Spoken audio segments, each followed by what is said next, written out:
Est-ce que tu sais qu'on t'a trompé? Ta famille t'a menti, ton quartier t'a menti, tes enseignants t'ont menti, ta communauté t'a menti, ton pays t'a menti. Bref, tout le monde entier t'a menti.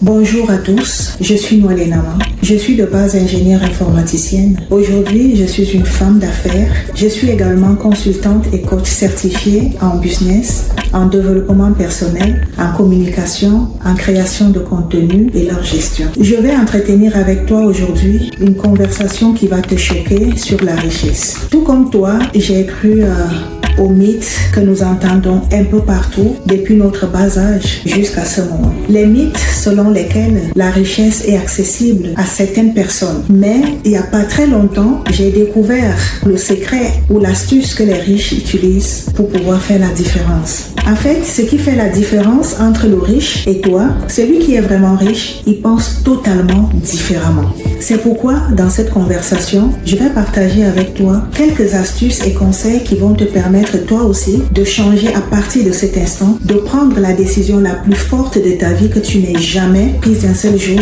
afin que ta situation puisse s'améliorer, puisse changer et que tu puisses commencer à tenir un langage de riche. Avant d'en arriver, je vais d'abord te partager ma propre histoire. Ma propre histoire est celle de tout le monde qui croit que la richesse est accessible à ceux qui ont de la chance, à ceux qui viennent de bonnes familles, à ceux qui ont un bon boulot, bien rémunéré, ou alors à ceux qui vendent leur dignité. Mais moi, aujourd'hui, je vais te dire tout ça, c'est faux. C'est pourquoi j'ai dit précédemment qu'on t'a menti. J'étais tellement révoltée et j'étais curieuse de savoir pourquoi certains accumulent-ils de la fortune alors que d'autres restent au même niveau. Alors, de ces questions, j'en suis venue à une décision très forte qui était celle de fréquenter les riches et leur milieu. En fréquentant les riches et leur milieu, j'ai fait une découverte qui va te surprendre.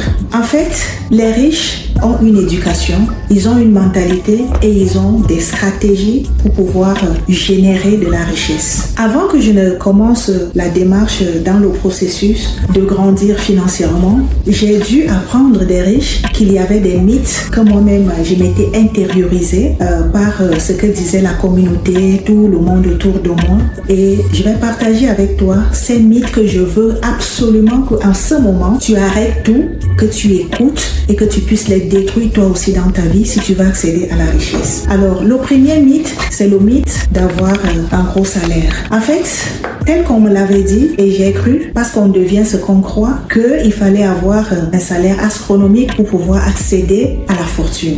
Il fallait partir de quelque part. La base qu'on m'avait montré, c'était que je devrais étudier. Alors, j'ai étudié comme tout le monde et j'ai cherché l'emploi. Je suis devenue professeure d'université pendant plusieurs années, en train de travailler dur sans cesse sous la pluie, sous le soleil. Mais après plusieurs années, j'ai réalisé que mon rêve ne se réalisait pas en fait. J'étais au même endroit, ma richesse ne s'accumulait pas, ne s'améliorait pas. Et je me suis dit, peut-être qu'il y a autre chose que je devrais faire. Avec des conseils autour de moi, je me suis dit il fallait que je cherche un emploi stable et bien rémunéré. Ce que j'ai fait, comme toi qui a un emploi aujourd'hui et qui a un salaire. Et l'emploi, il était vraiment bien rémunéré et il était stable. Alors qu'est-ce que j'ai fait par la suite? J'ai appris de mes aînés qu'il fallait épargner. Ce que j'ai aussi également fait, j'ai épargné et j'ai économisé. Le comble, c'est que quand j'ai épargné, ça n'a plus duré, j'ai perdu ce boulot. Et quand j'ai perdu cet emploi, l'épargne que j'avais a été compensée par le crédit que j'avais contracté à la banque pour pouvoir construire ma maison d'habitation. Mistake. Encore une grave erreur que je te révèle à ne jamais le faire.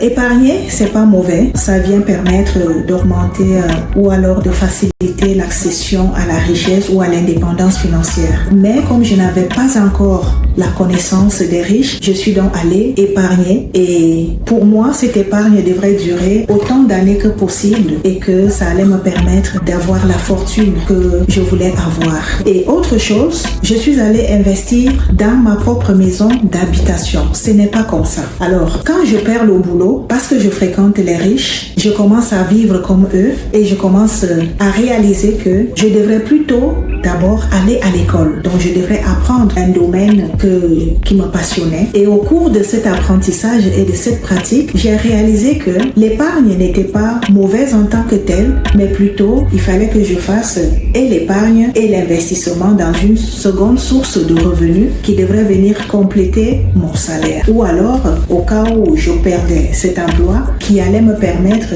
de pouvoir continuer ma vie telle que cela se devrait.